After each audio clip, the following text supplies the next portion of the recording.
ফরিদপুরের জেলা আওয়ামী লীগের সহসভাপতি বোমা ফারুক খ্যাত ফারুক হোসেন ও জেলা যুব মহিলা লীগের সদস্য নাসরিন আক্তারকে গ্রেফতার করেছে পুলিশ। তারা লকডাউন কর্মসূচি ঘিরে অস্থিতিশীলতা সৃষ্টির ষড়যন্ত্র করছিলেন। সোমবার সন্ধ্যায় শহরের ঝুলটুলিতে অবস্থিত এক বহুতল ভবনের ফ্ল্যাট থেকে তাদের আটক করা হয়। এ ব্যাপারে মঙ্গলবার দুপুরে ফরিদপুর পুলিশ সুপারের কার্যালয়ে কনফারেন্স রুমে এক সম্মেলন অনুষ্ঠিত হয়।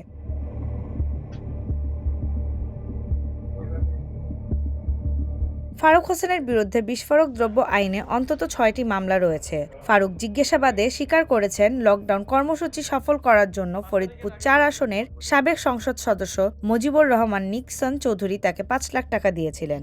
১৩ নভেম্বর ২০২৫ তারিখ মানবতা বিরোধী অপরাধে একটি মামলার রায়ের তারিখ ঘোষণাকে কেন্দ্র করে কার্যক্রম নিষিদ্ধ আওয়ামী লীগ এবং নিষিদ্ধ সংগঠন ছাত্রলীগ এবং যুবলীগের সদস্যরা দেশব্যাপী একটা অস্থিতিশীল পরিস্থিতি সৃষ্টির জন্য ঢাকা লকডাউন কর্মসূচি ঘোষণা করেছে। এই কর্মসূচির অংশ হিসাবে সারা দেশে বিভিন্ন জায়গায় বিভিন্ন জেলায় তারা বিভিন্ন কর্মসূচি পালন করছে। গতকাল সন্ধ্যা 6:30টার দিকে বর্তমানে জেলা আওয়ামী লীগের ভারপ্রাপ্ত সভাপতি মোহাম্মদ ফারুক হোসেন ওরফে বোমা ফারুককে আমরা ঝিলটুলির তার বাসা থেকে গ্রেপ্তার করি। তার সাথে সাথে মহিলা যুবলীগের একজন সদস্য নাম নাসরিন আক্তার, তাকেও আমরা গ্রেপ্তার করি। সে মিছিলে সরাসরি অংশগ্রহণ করেন। এই বোমা ফারুকের বিরুদ্ধে ৬টি মামলা রয়েছে।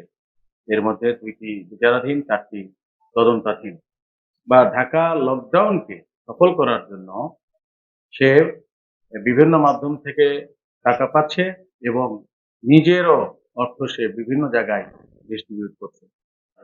ফরিদপুর ৪ আসনের সাবেক সংসদ সদস্য মুজিবুর রহমান চৌধুরী নিক্সন তার কাছে থেকে গত পরশু ৫ লক্ষ টাকা পেয়েছে এবং এর মধ্যে ৪ লক্ষ টাকায় সে এই কার্যক্রমকে সফল করার জন্য একজনের কাছে পাঠিয়ে দিয়ে, এবং আরো জানতে পেরেছি যে আওয়ামী লীগের একদম শীর্ষ পর্যায়ের নেতৃবৃন্দের সাথে তার হরহামেশাই যোগাযোগ হচ্ছে বলে আমাদের কাছে সে স্বীকার